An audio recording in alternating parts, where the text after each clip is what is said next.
internacionales, por los estándares internacionales.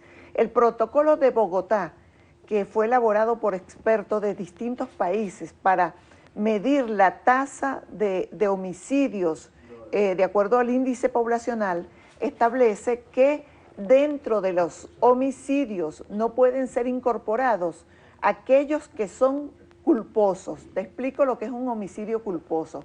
El caso típico es el del médico que opera al paciente y el paciente se muere.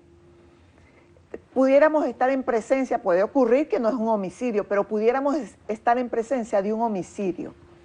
Ese homicidio no debe ser computado dentro de las estadísticas del índice de homicidios dolosos o intencionales, porque es un hecho que la persona no quería cometer el delito, el médico no quería cometer ese delito, sin embargo se muere el paciente. Es decir, que eso forma parte de una estadística aparte. Claro, una estadística aparte. Por eso es que aquí, en el informe, en este informe que yo presenté ante la Asamblea, puedes observar que hay 1.675 que son homicidios dolosos.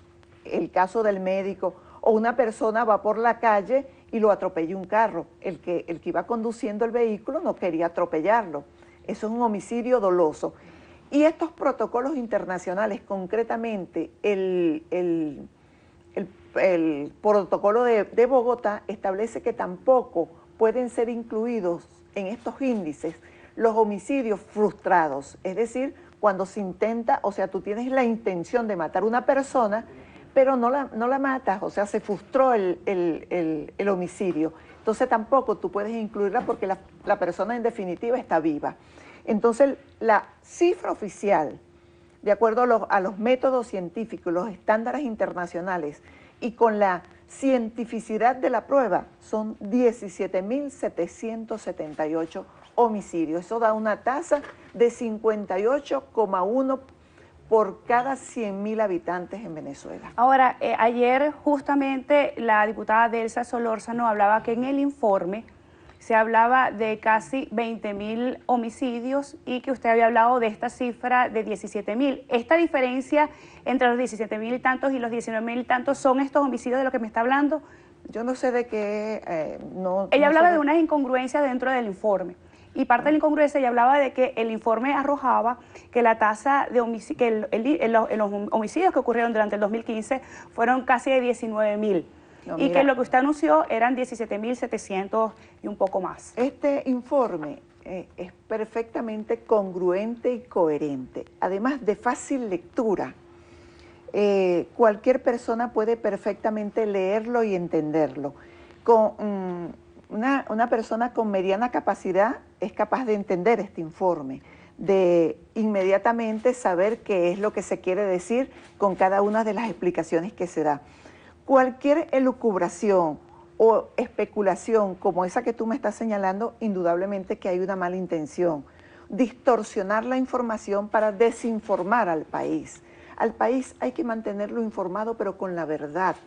Hay que mantenerlo informado sobre las cosas ciertas, no estar elucubrando o estar haciendo, imaginarse situaciones y de acuerdo a lo que uno se imagina, informárselo al país. No, tú tienes que decirle la verdad. Este informe es perfectamente coherente y perfectamente congruente. Todos los datos que están aquí son obtenidos con las pruebas en la mano, revelan la verdad, la certeza, la seguridad de que responden a un trabajo hecho por el Ministerio Público. Ahora, la diputada Delsa Solórzano ya dijo que justamente tras estas diferencias de cifras que ella manifiesta, le van a solicitar que comparezca ante la Comisión de Política Interior de la Asamblea Nacional para que aclare cuál es la diferencia de estas cifras. La fiscal general no puede ser interpelada. Eso es un error, porque eso sería una violación de la independencia de los poderes. Yo represento un poder público, el poder ciudadano.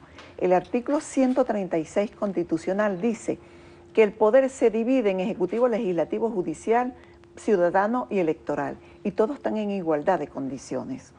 Y cuando la Constitución, en el artículo 187, que habla de hacer comparecer al gobierno y a los funcionarios de la Administración Pública Nacional Cuando habla de la Administración Pública Nacional, se refiere al aparato del gobierno. Entonces, nunca, ni el poder electoral, ni el poder ciudadano, ni el poder judicial están sujetos a interpelación de la Asamblea Nacional. El Ministerio Público sí puede citar a un diputado o a una diputada. Durante su memoria y cuenta manifestaba su preocupación por los altos índices de inseguridad y hacía un exhorto además a los cuerpos policiales. Y hablaba además también de la reforma del Código Penal. Sí. ¿Cuáles son esos puntos que, bajo su perspectiva, deben ser modificados dentro de este instrumento legal? Bueno, primero que el Código Penal es un instrumento jurídico que tiene más de 100 años. Muchos intentos de reforma se han dado, 2002 creo que hubo 2, 2004, 2006, 2009, 2010, pero es necesario porque está desfasado. O sea, conceptos que perdieron vigencia histórica, vigencia social. Y además, producto de esa situación de conflictividad social, se han creado muchas leyes que han generado una dispersión. Eso hay que codificarlo. Por ejemplo, hay un artículo que es el 286 del Código Penal que habla del delito de asociación para delinquir, que está previsto también en la ley contra la delincuencia organizada y financiamiento del terrorismo. Y la entidad de la pena en ambos delitos es distinta. Y así como eso, tú te encuentras delitos que sí crean cierta confusión y contradicción. Yo creo que eso hay que arreglarlo. Es más, hay un artículo, dos artículos al cual yo siempre hago referencia, porque tiene que ver con el género, que es el caso del adulterio, 394 y 395 y 396 del Código Penal, creo que es 39, bueno, no importa el artículo, pero referido al adulterio. O sea que el hombre, para que sea adúltero debe tener concubina manifiesta, en cambio la mujer, o sea, con la simple presunción, está considerada que comete delito de adulterio, y la pena para la mujer es más alta y para el hombre es más bajo. O sea, eso es violatorio al principio de igualdad que debe existir entre hombres y mujeres consagrado en nuestra Constitución, que eso sería violatorio a la Constitución. Esas cosas hay que reformarlas porque se deben actualizar. Y bueno, tras tantos intentos que ha habido de reformar, o no reformar, porque yo lo que planteo no es una reforma, sino un nuevo Código Penal. Ahora, fiscal, se ha hablado mucho y ha estado mucho en el tapete el tema del Tribunal Supremo de Justicia, que fue elegido antes del 31 del 2015. ¿Puede la Asamblea Nacional, y está dentro de sus competencias, eliminar a este Tribunal Supremo de Justicia o a estas autoridades que fueron elegidas en diciembre? No, primero que no puede eliminar el Tribunal Supremo de Justicia, pero fíjate, para remover a un magistrado del Tribunal Supremo de Justicia, debe primero el poder ciudadano, el poder que yo represento, calificar la falta grave. Es un requisito previo, un requisito de procedibilidad, un requisito indispensable para que pueda removerse un magistrado del Tribunal Supremo de Justicia.